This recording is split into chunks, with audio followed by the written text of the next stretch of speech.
ئازیزانی نارتی سڵاوتان لێبێ. دوایەوەی پەرلەمانی کوردستان بڕیاری درێژکردنەوەی ماوەی سەرۆکایەتی هەرێم و پەرلەمانی کوردستانی دەرکرد. بەتایبەت درێژکردنەوەی وادەی سەرۆکایەتی هەرێم بۆ 2 ساڵی تر مەودای نێوانی ئۆپۆزیسیۆن و پارتەکانی دەسەڵاتی فراوانتر کرد. ئێستا هەم شەقامی کوردی و هەم ئۆپۆزیسیۆنیش چاوەڕێی بارزانین ئاخۆ ئیمزای دەکات یان داوای هەموارکردنەوەی دەکات. بەڕێزان ئاری هەرسین بەرپرسی پێشووی لقی 21 پارتی دیموکراتی کوردستان وەڵامی پرسیارەکانی ئێمە دەداتەوە لەم چاوپێکەوتنەدا. کاگاری زۆر بەخێربێی. کاگاری سەرەتا دەمەوێت خوێندنەوەی تۆ بزانم بۆ دۆخەی لە دوای 36ەوە دروست بوو. لە چ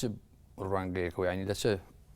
ئەو دۆخەی لە نێوان ئۆپۆزیسیۆن و پارتەکانی دەسەڵاتە دروست بوو لەسەر درێژکردنەوەی وادی سەرۆکایەتی هەرێمی کوردستان و پەرلەمانی کوردستان. من پێم وایە ئەوە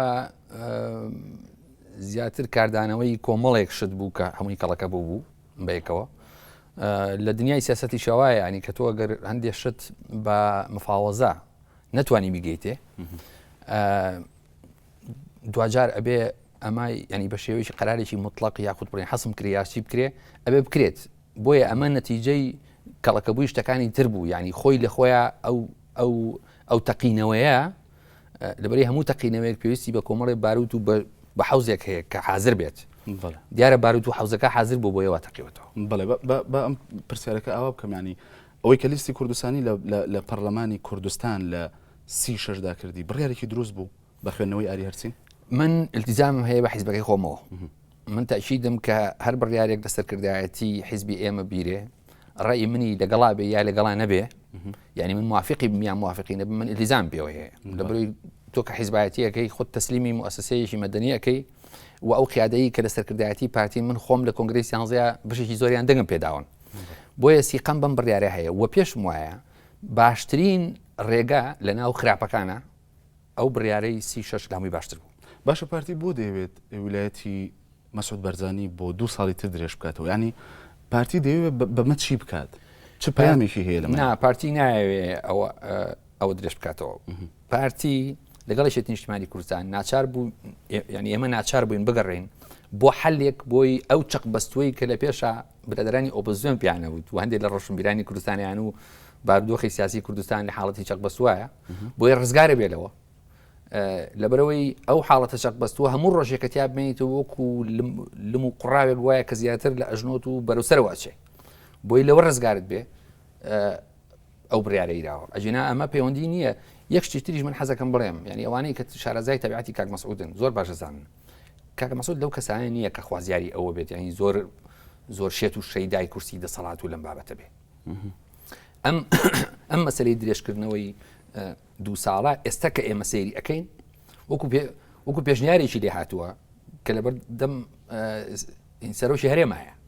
لەبەرەوە خۆ نەبوو بە بڕیار ینی خۆ 15 ڕۆژەکە تێ نەپەڕیوە خۆ نەچۆتە وەقاعی کوردستانەوە هەتا بڵین تەواو بوو ئەمە پارتی ویشێتی کردیان و تەواو بووە ئەمە ئێستا لەژێر دەست سەڵاتی جەنابی سەرۆک بەرزانیە ئەو ئەتوانێت یەکدای بکاتەوە. تۆ نزیکی لە مەسعود بەرزانیەوە هەموو کەسێکە لە ناو پارتیا بێت نزیکە لە کاک مەسعودەوە. باشە بە خوێندنەوەی تۆ بۆ مەسعود بەرزانی ئیمزایەکات یان دەیگەڕێنێت تۆ بۆ پەرلەمان بۆ هەموارکردنەوە وەڵی خوێندنەوەی تۆ بۆ مەسعود بەرزانی لەسەر ئەو بڕیاری پەرلەمان. من بایەکشت بڵێم ینی بە پێشەوانی لەوانەیە زۆربەی قاعدە سیاسیەکانی دنیاوە ناڵێم هەمووی بەڵام زۆربەی کاک مەسعود بە تەبیعەت سایکۆلۆژی کاک مەسعود وایە خۆی زیاتر بە پێشمەرگەیە گەزانێ هەتا سەرۆشی هەرێم کە لەوانەیە ئەمە بڵین دایم باش نەبێ. بۆیە من نازانم جەنابی کاک مەسعود ئەم مەسەلەیە وەکو پێشمەرگەکە سەیریەکە یاخود وەکو سەرۆشی هەرێم و کە بڕیار بەدەستە و پێویستە ئینقازی هەرێمی کوردستان بکە لە حاڵەتێکی چەق بەستووی سیاسی. ئەگەر وەکو پێشمەرگەکە سەیری بکە ینی ڕەتی کاتەوە ئیمزای ناکە بە بۆچۆنی من ئەگەر وەکو پێشمەرگەکە سەیری بکە شەر نییە ڕەتی کاتەوە بەڵام داوای هەموارکردنەوەی بکە. بەڵێ ینی بۆ نمونە مەجای ئەوەی تیا هەیە کە مەسەلەن کاک مەسعود بڵێ مادام ئەمە وەکو داواکردنێک وایە خۆی لە ڕاستیە داواکردنێکی پەرلەمان و یەکێتی پارتیە و ئەو حیزبانی تر کە لە ناو پەرلەمان دەنجیان بۆ داوا کە داوا لە کاک مەسعود دەکەن هەتا 2 ساڵی تر بمێنێتەوە و ئیجالەتەن بە تەواضوعەوە بە تەشید یەکێک لەو جوابانەی کە کاک مەسعود لەوانەیە بیداتەوە بڵێ 2 ساڵ من بە زۆری ێزانم مەسەلە ساڵێک مەسەلە 8 مانگ مەسەلە 6 مانگ جا بۆ ئێمانە هەمووی واریدە بەڵێ کەمکردنەوەی یەکێتی تووشی حراجبوون ناکات نابۆ تووشی حراجەکە لەبەروی مەبدەی یەکێتیش لەو لە هێنانە پێشەوەی ئەم مەسلەیە ئینقازبوونە لە حاڵەتی چەقبەسوی سیاسی. بەڵێ باشە کاگاری لە ناو پارتی دیموکراتی کوردستانە بێ لە جیاوازی یعنی باسی جیاوازی ناکەم وەکو ناکۆچی هەیە لەسەر مەسلەیە کە ئایا دەستور بخرێتە ڕاپرسیەوە یاخود ویلایەتی مەسعود بەرزانی درێژکردنەوەی بۆ 2 ساڵی تر ئیمزا بکرێت.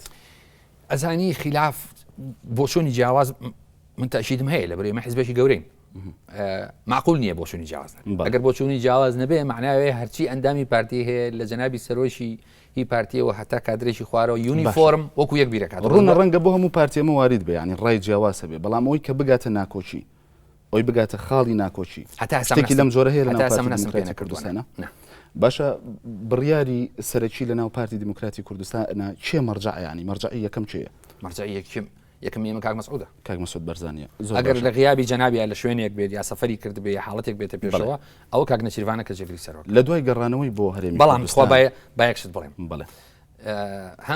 هەم جەنابی سەرۆک بەرزانی و هەم کاک نەچیروانیش بە تەشید بە بێڕاوێشکردن بە مەکتەبی سیاسی هیچ هەنگاوێ نانێن باوەش بڵێن یعنی ئەوە نییە ئەوان دابنیشن قەراری خۆیان بن بوو وەکو دیکتەی بکەن بە مەکتەبی سیاسی ئەمە ڕەچەتەکەی و بڕۆن لە بازار بیکڕن ئەو شتیوانی بۆ بڕیارێکی لەو جۆرە ینی ئەوەی کە شەوی 29 حوزەیران مەکتەبی سیاسی یەکێتی نیشتیمانی کوردستان و پارتی دیموکراتی کوردستان کۆ دەبنەوانە ینی ئەوەی کە سەرۆکایەتی مەکتەبی سیاسی پارتی دیموکراتی کوردستانەکان نێچیروان بەرزانیە لە بڕیارێکی لەو جۆرەیە وەختێک مەسعود بەرزانی لە دەرەوەیە دەگەڕێتەوە بۆ مەسعود بەرزانی بۆ ڕاوێشکردن بە مەسعود بەرزانی یان تاگلایەنەوە بڕیارە دەدات دەتۆ سێریکە ئەمە ئیشی تیمە یعنی تۆ بۆیە جێگری سەرۆشێک داهێنەی یا مەسەلەن جێگری مدیر عامێک داهێنەی بۆی لە غیابی ئەوە ئەم بۆی هەبێت دەسەڵاتەکانی ئەو بەکاربێنێ. بەڵێ من تەشیدم کاک نەچیروان بەبێ پرسوڕا بە کاک مەسعود ئەو شتانە ناکە یەک بەڵام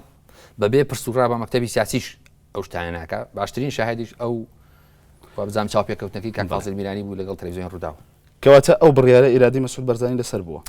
ئیرادا نازانم من نازانم باشە بەم بگەڕێمەوە بۆ شتێکی ینی تۆ مەرجعی سەرەکی لە ناو پارتی دیموکراتی کوردستانە مەسعود بەرزانی دەمێ بگەڕێمەوە بۆ شتێک وتەبێژی بزوتنەوەی ئیسلامی طبعاً دوایەوەی مەسعود بەرزانی دەگەڕێتەوە بۆ هەرێمی کوردستان کۆبوونی لەگەڵ لایەنە سیاسیەکان کرد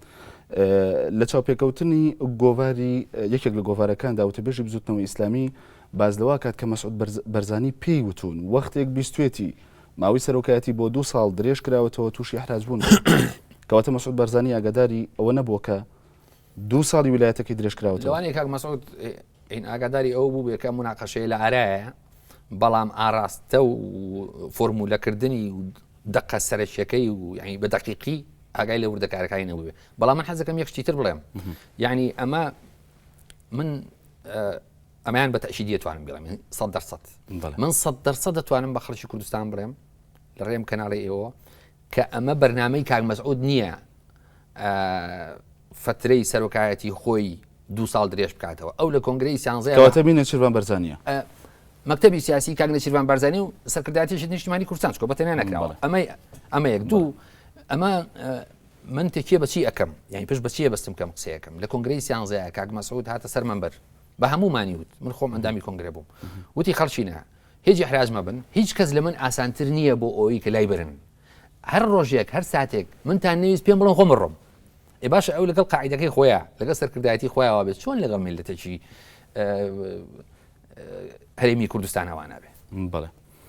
ئێمە هەر پێشتریش ئێنارتی بڵاوی کردوانێکە لە کۆبوونەوەکەی لەگەڵ کۆبوونەوەی مەکتەبی سیاسی پارتی دیموکراتی کوردستان لەگەڵ یەکێتی نیشتیمانی کوردستان جۆرێک لە ناکۆچی هەبووە لە نێوان بە تەحدید کەمال کەرکووکی و مەسرور بەرزانی لەگەڵ نێچیروان بەرزانیە کە ئەوان لەگەڵەوەدا بوون دەستور بخرێتە ڕاپرسیەوە پێش هەموارکردنەوەی بەڵام نێچیروان بەرزانی لەگەڵەوەدا بووە کە 2 ساڵ ماوەی سەرۆکایەتی درێژ بکرێتەوانێ لە پەرلەمانەوە من لەو کۆبوونەوەی نەبووم بەڵام تۆ کەسێکی دیاری ناو پارتی دیموکراتی کوردستان بەس لە کۆبوونەوەی نەبووم ئاگاداری وردەکارەکان کۆبوونەوەی کە لەگەڵ مەکتەبی سیاسی هین کرا لەگەڵ کۆبوونەوەی 29 حوزەیران ئەی کاک مەسروری تیا بوو لە کۆبوونەوەکە تاجیدی بەڵێ من نازانم قسەکە ئەو زانیاری نییە ئەگەر مەسرور بەرزانیشی تیا نەبوو بێ ینی ئەو ڕەوتەی کە کەمال کەرکووکی و مەسرور بەرزانی پێیان وا بووە دەبێت دەستور پێشەوەی هەموار بکرێتەوانەیە بخرێتە ڕیفراندۆمەوە بەڵام نێچیروان بەرزانی پێی وابووە کە دەبێت ماوەی 2 ساڵ بۆ مەسعود بەرزانی درێژ بکرێتەوە وەکو سەرۆکێرەمی سەری کاک هەرزان من لە ڕەنگە گرنگ نەبێگە مەسعود بەرزانی لەوێ بۆ یان قسەکەی من لەسەر ئەو ناکۆچیە زیاتر من لەو کۆبوونایە نەبووم بەڵام بە شتێکی زۆر سیر و سەمەری نازانم لەسەر کردایەتی حیزبێکە دوو بۆچوونی جیاواز هەبێت بۆ حەلکردنی کێشەیەک ینی هەتا لەم میزاعی ئێوە ئەگەر کێشەیەک هەبێت دوو هەبێ ینی دنیا خراپە بێ یخۆ دنیا خراپ نابێت بەڵام ئەگەر ئەوەندە پێچەوانە بن ینی خستنە ڕاپرسی دەستور و درێژکردنەوەی ماوەی سەرۆکایەتی ئەوەش پێچەوانەیەکترین کاک هەرزان دوشتی زۆر پێچەوانن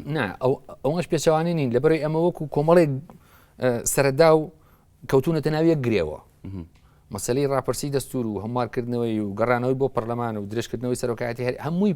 عیلاقی هەیە بەیەکەوە بەڵێ هەر لەسەر ئەو بابەتە دەبێت و پرسیارە بکەم سەفەری ئێستا نێچیروان بەرزانی حاڵەتێکی ئاساییە بۆ ئاسایی نییە پرسیارەکەم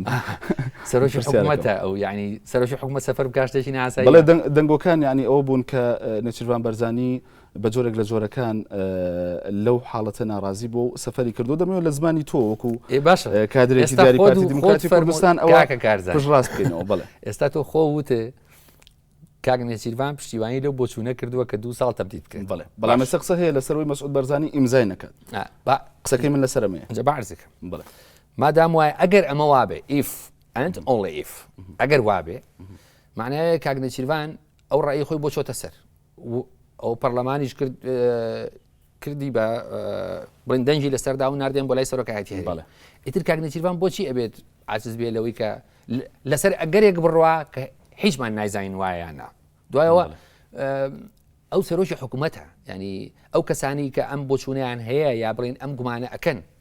ئایا هین ئەزانن ئێستا کاک نێچیروان لەکوێ و خەریکی چییە ئەوە نییە تۆتوانی پێمان بڵێ من نایزانم من خۆم ئەندامی پارتی من نازانم بڵێ بڵێ بڵێ وای یەکشتی تریش ئەمە یەکەم جاریش نییە کاک نێچیروان ئەو سەفەراناکە هەموو ئەو پەیوەندیە هەوڵدان بۆ چارەسەرکردنی کێشەی بینی پەکەکە و حکوومەتی تورکیا و کوچکەی سێهەم بڵێن هینی عەبدوڵڵا ئۆجلان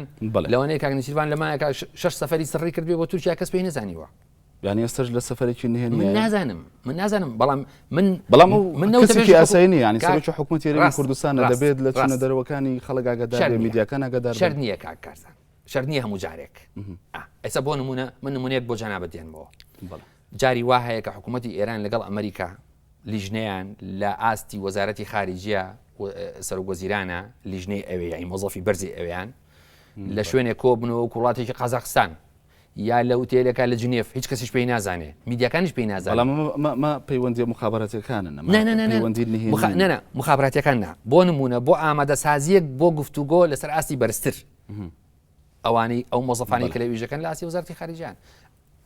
بڵێ کاگەری تا چەند یەکێتی نیشتیمانی کوردستان هاوهەڵوێز بوون لەگەڵ پارتی دیموکراتی کوردستانە یعنی ئاوا پرسیارەکە بکەم ئێوە داوەتان لە یەکێتی کرد کە پاڵپشتیتان بکەن بۆ درێژکردنەوەی ویلایەتی سەرۆکایەتی هەرێمی کوردستان یان یەکێتی بۆ خۆیان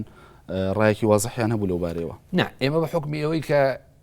بڵێن ئیتیفاقێکی استراتیژیمان هەیە لەگەڵ یەکێتی نیشتیمانی کوردستان ئەم مۆزوعانە من تەسەورەکەم زیاد لە 6 مانگە زۆر بە چڕی لەوە پێش هەبووە بەڵام ئەم 6 مانگەی ئەخیر زۆر بە چڕی لە بینی مەکتەبی سیاسی ئێمە و یەکێتی نیشتیمانی کوردستان دەردەشەی لەسەر کراوە کە چۆن بگەینە چارەسەرێک ئەمە بەڕاوێژی یەکتر کراوە ئەمە شتێک نەبوو کە یەکێتی نیشتیمانی کوردستان بێت بخاتە سەر مێزەکە بڵێ ئەمەمان هەیەڵێن چی یا ئێمە بڵێن تخوا پشتمان بگرن بۆ درێژ ناشتیوانەوە لێ پرسراوی ڕاگەیانی مەکتەبی سیاسی یەکێتی لێدوانێکیدا دەڵێ مەسعود بەرزانی هەڕەشەی گەڕانەوەی دوو ئیدارەی کردووە گەر پاڵپشتی نەکەین لە درێژکردنەوەی ویلایەتی سەرۆکایەتیدا 3 مەرجی خستۆتە بەردەمیان بۆ ئەوەی کە یەکێتی پاڵپشتیان بکە بەڵێ وڵای ئێمە تەواو بە پێچەوانی ئەو قسانەیە کە من تۆزی لەوە پێش کردم لەبەرەوەی من عەرزم کردن کاک مەوزوع ینی مەوزوعی هینی کاک مەسعود و تەواضوعی ئەو لە بەرامبەر پۆست و پلێ و پایە و کورسی دەسەڵات و ئەمانە چۆنە لەبەرەوە دوای ئەوە کاک مەسعود خۆی وتوێتی چەند جار لە وتارەکانیە لە کۆنگرە ڕۆژنامەوانەکانیە لە کۆبوونەوە داخراوە حیزبیەکانە باسی ئەوەی کردووە کە مەسئلەی دوو ئیدارەی و شەڕی براکوژی خەتی سوورە پرۆسی دیموکراتی لە کوردستان ناگەڕێتەوە دوعاوە یعنی چی معناوی جایش درێمەوە بۆوانە ینی ناگەڕێنەوە بۆ ئەو فلیمە تاڵی کە بینی ومانە ناڵین دووبارە بێتەوە ئەو ئەزمونە لەبەر ئەو برادەرەی لەگەڵ ڕێزمە هی مەکتەبی عەبدوڕەزاق شەریف لێ پرسیاوی ڕاگەیاندنی مەکتەبی سیاسی یەکێتی نیشتیمانی کوردستان لەگەڵ ڕێزمە ئەوە بۆ چوونی خۆیەتی ڕاوێژکارێکی ڕاگەیاندنی سەرۆکایەتی هەرێم وەڵامی دایەوە حتمما ئاگاداری تا چەند گونجاو بوو ئەو وەڵامانە ئەزانی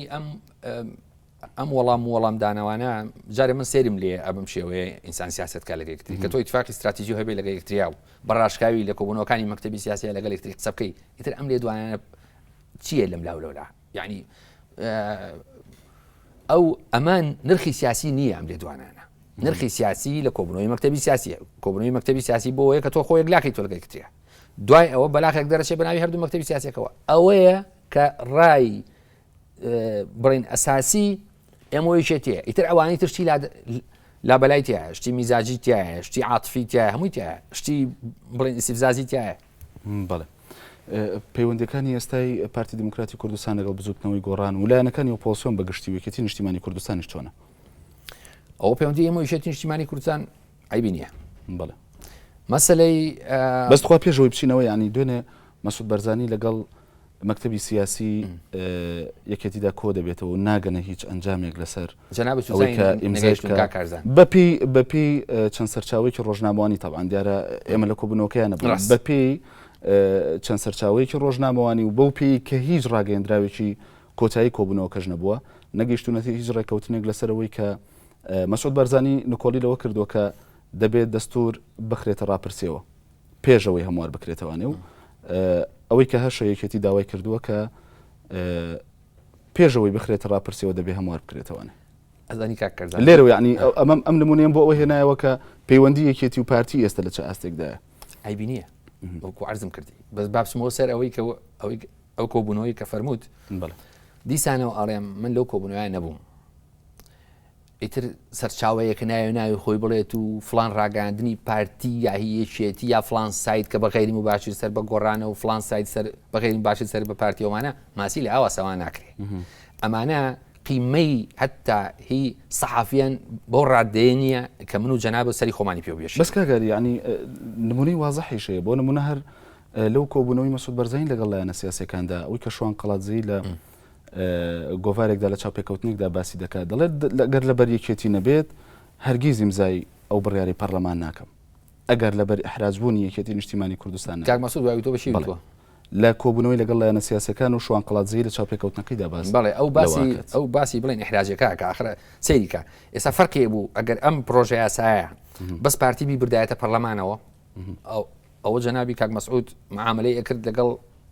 سەرکردایەتی و قاعیدەکەی خۆی بەڵام ئێستا مەسلەی کە ئەڵێ لە بەرخاتری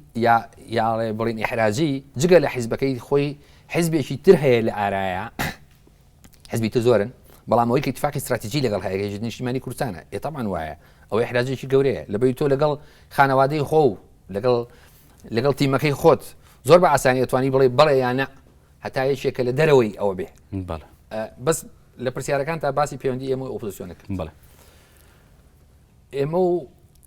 ئێمە هیچ مشکلەمان نییە لەگەڵ ئۆپۆزیسیۆن نەکەس خەڵکی تر مشکلی وەکو پارتی دموکراتی کوردستان سەرکردایەتی ئێمە و مەکتەبی سیاسی چەناڵ و دەرگای دیپلۆماسی لە کەس دانەخستووە کەسیشی ڕەفز نەکردوێتەوە وە پێشی وایە هەموو حیزبە سیاسیەکانی کوردستان ڕۆڵی ئەم کوردستانن مافی خۆیانە دەنگ و ڕەئیان هەبێ لە پرۆسەی سیاسی و دیموکراسیا لە هەرێمی کوردستان بەڵام ئیتر تۆ تووشی مفاجە ئادەبی مەسەلەن و کۆمەی دوایی بەڕێز کاک نەوشیروان یعنی ئەمانە مفاجعاتی سیاسین وەکو ئینسان تووشی حەپەساویەکە بێ ئەو شتێک کە چاوەڕێی ناکەیت اینجا هەر خوا نەخواستە بارگرژیەک یان کاڵبوونەوەیەک یان ساردبوونەوەیەک لە بینی ئێمە ئۆپۆزیسیۆنە هەبێ خەتای ئەمەتیانی کاکەمین نەجار لە چاوپێکەوتنێکیدا لەگەڵ گۆڤاری گوڵان دەڵێت پارتی بە گۆڕان لە ناو نابرێ ئەمە جۆرێک لە فۆبیانی ینی بۆ پارتی دروست بۆ بۆی کە پێی وایە گۆڕان لە هەوڵی ئەوەدایە کە پارتی لە ناو ببە گۆڕان ئەزانی من جارێ باەکشت پێ بڵێم من یەشێکم لەو کەسانی لە ناو پارتی کە لەگەڵ سیاستکردنی شەرمنانە نیم ئەمە یەک لەگەڵ یاری دیفاعیش نیم من پێم وایە ئەبێت لە سیاسەتە لە تەوقیتی خۆیە نەکەم ڕۆژێ السن بالسن العين بالعين والسن بالسن ولا لم دوانە مهمتر البادي وأظلم ئەوەی کە دەست بە شەڕەکەکە ئەوەی یەکەم زللا ئەوەشێنێ فعلا ئێمە من حەزەکەم يعني زۆر بەڕاشکاوی بڵێم ئێمە حیزبێکی مەزلوم نین هیچ کەس پێویست ناکە بەزەی بە ئێمە بێتەوە من قسەکەی کاکەمی نەجارەکەمەوە جاریشتر ئێمە بە گۆڕان لە ناو نابرین ئەگەر ئەبوایە لەوانەیە نێوت بێ کاکەمی نەجار بەڵام من تەسەورەکەم ئەم يعني لە دوای قسەکەی ئێمە بە گۆڕان لە ناو نابرین فاریزە هەیە بەڵێ ئەگەر مەبەستی ئەم هجوومانەی کە ئەکرێ مەبەست لە ناوبردنی پارتی بێ هیوادارم وانە بێ بۆ لەبەرەوەی ئەگەر کەواتە ئاری هەرچین پێی وایە مەبەستی گۆڕانەوەیە من هیوادارم مەبەستیان وانە بێت کە زۆر زەرەرەکەن لەبەرەوەی ئێمە مەزلوم نین ئێمە فەقیر نین ئەم قسەیە کە ئەەکەم بە مەبەستی شەڕخوازی نییە بەڵام ئەوەیە ئێمە ینی تۆ بەس تۆزێک لە هەڕەشات و ینی نا باشە کاک کارزانڵێ یەکێک بە تۆ بڵێ تۆ نابێ هەبی تۆ چیەک ئەڵێ وەرە فەرموم کوژە چێڵێ ئێڵی خوبڵی ناکەم منی جواموت منی ژاڵێم بەتەشیت گۆڕان یا هەر لایەنێکی تر بەو مەبەستەی سیاست بکات یعنی واز لە هەموو مەسلحەتی کوردستان و بەرژەوەندی کوردستان و داهاتووی بڵێن پرۆسەی دیموکراسی لە کوردستان بێنێ و یەک دایرە یەک سێرە بۆ خۆی دابنێ بڵێ ئەمە پارتی دیموکراتی کوردستان و ماڵی بارزان ئەمانە ئەبێن نەبێنن زەرری گەوراکە زۆر باشە کاگەری ینی دڵنیامەوە لای خۆ دوازە من پارێزەری هیچ کەسێک نیم ئاری هەرچین لە پارتی دیموکراتی کوردستان چاوپێکەوتنەکەم دەمەوێت ینی ئەوە لێ بپرسم ئەوەی کە گۆڕانی کات ڕەخنەیە یان هجوومە ئەوەی هجووم زۆر تەبیعی لە سیاسەتەکە کارزان ینی هەتا هجووم بۆ مانایی کە خۆت وتت ینی بۆ لە ناوبردننی پارتی دیموکراتی کوردستان من تەسەورەکەم هەندێ جار ئینسان وا هەست دەکات کە ئەمە لە ڕەخنە ئەچێتە دەرەوە یعنی من با نمونەیەک بێنمەوە ئەو کەناڵی کێنێن کە سەر بە بزوتنەوەی گۆڕانە مەسەلا ئەمەندە یاری بە عاتفەی خەڵکەکە بە سۆزی خەڵکەکە ینی ئەیگەێنێتە ئاستی ڕقی شەخسی بەرامبەر لایەنێکی سیاسی ئەمە شتێکی خراپە ئەمە تێکدانی سایکۆلۆژیەتی دیموکراسی خەڵکە ئێ باشە ئەگەر تۆی شەکە وا پێگەیان کە ئەمڕۆ بەو ڕقەوە پەروەردە بێت چۆن گەرنتی ئەوواکەی دیسان ئەم قاعیدەیە ئەم جمهوری کە تۆ ئاو پێگەیانەوە سبێنی ئاینیشتیان پێ ناگەی بەرامبەر کۆمەڵ باشە کاگەریانی بەرامبەر یەکگرتووە تۆ بۆ خۆت ماوەیەک ڕاگەاندن کار بووی و دەزانی ینی ئەوەی کە بۆ نمونە کەناڵێکی سەر بە بزوتنەوەی گۆڕان دەیکات کەناڵێکی سەر بە پارتی دیموکراتی کوردستانی ژێکات کەناڵێکی سەر بە حرکەتی نیشتیمانی کوردستانی ژێکات ینی دەمەوێت ڕای تۆ بزانم لەسەر ئەو شەڕی عەلامی ئێستا بەم جۆرە دروست بۆ لە نێوان لایەنەکاندا ئەزانی کاک کارزان با من یەخشت پێ بڵم من پێم وایە ئەم شەڕی کە لە فەیسبوک هەیە و ئەم جواب و جوابانەوەی بە ئوسلوبێکی زۆر نزم شتێکی زۆر ناشرینە دوورە لە کەڵتوری سیاسی و دیموکراسی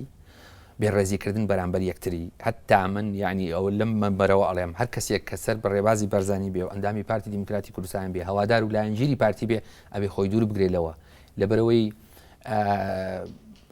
شەردنی یعنی هیچ پێویست ناکات تۆ خەڵک جاری وایە ئەگەر قسەیەکی ناشرینیشت پێ بڵێ تۆ نابێ خۆ بەریتەوە مستەوایە ئەوە بکەیت بە بۆ چوونی من ئەبێ مەجالەکە چۆڵ بکرێت بۆ ڕاگەاندنێکی ئەهلی ڕاگەاندنێکی بێلایەن ئەوان تەختیەی خەبەرەکان بکەن ئەوان زانیاریمان بدەنێ ئەوان سەرچاوەی ڕاستەقینەی زانیاری بن ئیتر ئەمە ئێنارتیە ئەمە ڕووداوە ئەمە هاوڵاتیە ئەمە لڤینە ئەمە نازانم شەیە یعنی بەعام من باسیەوەکەم ئەبێ ئەوە لەوە بچێتە دەرەوە یعنی نابێت من نمونەیەکی تر دێنمەوە کاک کارزان ئێستا وای لێ هاتووە یعنی زۆر بەداخەوە ئێڵێم مەجموعەیە گەنجی پارتی مەجموعەیە گەنجی یەکێتی مەجموعەیەکی گۆڕان مەجموعەیەکی کۆمەڵ مەجموعەی گەنج وایان لێ هاتووە خەریکن فێری شەڕێک ئەبن کە زۆر خەتەرە لەبەی تۆ جیلێک دروست ئەەکەی لە جیاتی ئەوەی فێری حیوار بوو بێ مێزگرد بوو بێ یعنی لە جیاتی ئەوەی گەنجێکی پارتی یەکی گۆڕان یەکی یەکگرتو یەکی کۆمەڵێکی بزوتنەوە ئەمانە هەمووی لە دەوری مێزە دانیشن مناقەشە بکەن لەگەڵ یەکتریا لە ڕێی فەیسبوک و جنێو بەیەکترێدەن باشە کەواتە ئەکرێ بڵێن لەناو ئەم هێزانەیە ینی باڵێکی توندڕەو هەیە کە دەیەوێت ئاگری شەڕ خۆش بکات لە ڕێگەی دەستگاکانی ڕاگەیانەوە حتمما دەبێت مووقعیشیان هەبێ ینی لە دەسەڵات بن دەسەڵاتی باڵیان هەبێت لە ناو حیزبەکانە بۆیە دەتوانن دەستگا ئەلامەکان بەکاربێنن بەم جۆرە جەنابەت پێڵی باڵ منەڵێم تاکە کەس بە بۆچوون من باڵ نییە لەبەرەوەی من خۆم لە حیزبەکەی خۆمە ئازانم کە خەڵکێکی زۆر هەندژی ئەم ئوسلوبن ئەمە مێتودی سیاسی نییە بەڕاستی ئەمە دوورە لە ئەخلاقیاتی بەرزی سیاسی و دیموکراسیەوە یعنی تۆ ئەزانی چۆنە کاک کارزان زۆر تەبیعیە من ڕەخنە لە ئەدای ئیشکردنی تۆ بگرم وەکو سەحوفیەیەکی کارا و گەنج و لێ هاتوو بەڵام نابێت لە شخصێت بم نابێت کەرامەتە بڕوشێنم نابێ وال لێ بکەم کە هەست بکەیت تۆ ئیها نەکراویت یعنی مەبەست چییە؟ مەبەست دەوەیە من ڕەخنە لە ئەکشنەکە دەگرم ئەڵێم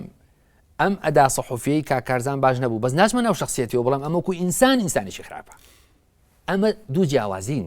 یعنی زۆر تەبیعیە خەڵک ڕەخنە لە حیزبەکەی من بگرێ بۆ هەموو تاژێکی کوردستان حەقی خۆیەتی ڕەخنە لە حیزبەکەی من بگرێ بەڵام کە تۆ بە منەوت تۆ پیسیت تۆ نابێ هەبیت تۆ جاشی تۆ دوژمنی میلەتی ئەمە ئیتر تەواو یعنی مەجالیتیان نایە تۆ بێت قسە بکەین ئەچۆ دەمێ بگەڕێمەوە بۆ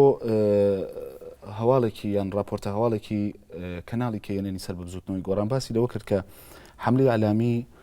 پارتی دیموکراتی کوردستان بەرامبەر بە بزوتنەوەی گۆڕان ئەوانەی کە سەرپەرشتی دەکەن جعفەر ئێمنکێ و فازڵ میرانیە هەروەها لە یەکێتی نیشتیمانی کوردستان کۆسرەد ڕەسوڵ و ئازاد جوندیانی و شخصێکی کەیان دیاری کردبوو ئەرسەلان بایز بوو ئێوەش دەڵێن کە ئەوەی گۆڕان دەیکات ئەوەی KNN دەیکا نەوشار مستەفا خۆی سەرپەرشتی ئەو حملەیە دەکات دەمەوێت بۆ ئەوی پارتی ینی تۆ دەتوانی بۆمان پشت ڕاست بکەیتەوە کە وایە نا با من یەکشتی پێ بڵێم جارێک کاک فازڵ میرانی خۆی تەداخلی مەسایلی ڕاگەیانی دام و دەستگای زەبەلاحی ڕاگەیانی پارتی هەر ناکە ئەمە یەک بینیشمان کاک فازڵ میرانی کە چاوکە پێکەوتنەکە بە چه زمانێکی ئەدەب و بەڕێزەوە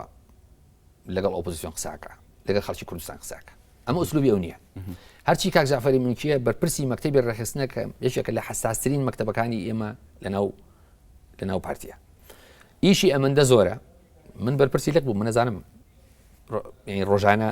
خەریکی چییە کاک جعفەر ئەگەر بیان و تا کاک مەحموود محەممەد سەرپەرشتیە ماکە ئەمان و ئەمە شتێکی تایە لەبەرەوەی ئەو بەرپرسی دەستگای ڕۆشنبیری و ڕاگەانی پارتیە کە کاگە مەحمودیش ئەو سفەتانەی تیانە بە هیچ جۆرێک لەبەرەوە ئەمە بە بۆچوونی من وەکو چۆن کاکە کارزان لە خوارەوە ئەندامێکی من نمونەیەک دێنمەوە من وتارێکم نووسی لەسەر ملاحەزەیەکم هەبوو لەسەر ئەدایەکی هەواڵەکانی کە هینی ئەم کەناڵیەوە ئابڕێ NRT لە پەیجەکەی خۆم بڵاوم کرد و پەیجی فەرمی ئاری محەممەد تەرسی سیرەکەم مەجموعەیەک کە ینی خۆیان بەدڵسۆزی من ئەزان یعنی وە پارتین دەستیان کرد بە تەشیرکردن بەرامبەر NRT کە وەلای من قابلی قبوڵ نییە ڕەخنە بگرە لە NRT بەس تۆ بۆ نییە بڵێ NRT نابێ هەبێ تۆ بۆت نییە بڵێ ئەمە سەر بە موسسەیەکی مخابراتیە ئێکەوا و پێوت وەکو ئەو قسەی کە ئێستا پێم وتیتەوە ئەوەی کەوتم بزوتنەوەی گۆڕانڵێت تۆ نابێ هەبی هەبزانە چەند ناخۆشە ینی تۆیشی پێ بڵێ نابێ هەبی ئیتر مەجای قسەکردن نامینێ بەڵێ زۆر سپاس بۆ ئاری هەرسیم بەرپرسی پێشووی لە قیبیستویشی پارتی دیموکراتی کوردستان سپاس دەکەین کە میوانی ستۆدیۆی چاوپێکەوتن بووی لە کەناڵی NRT زۆر سپاس عزیزانی NRT تا چاوپێکەوتنێکی دیکە هەر شاد و ئاسوودە بن.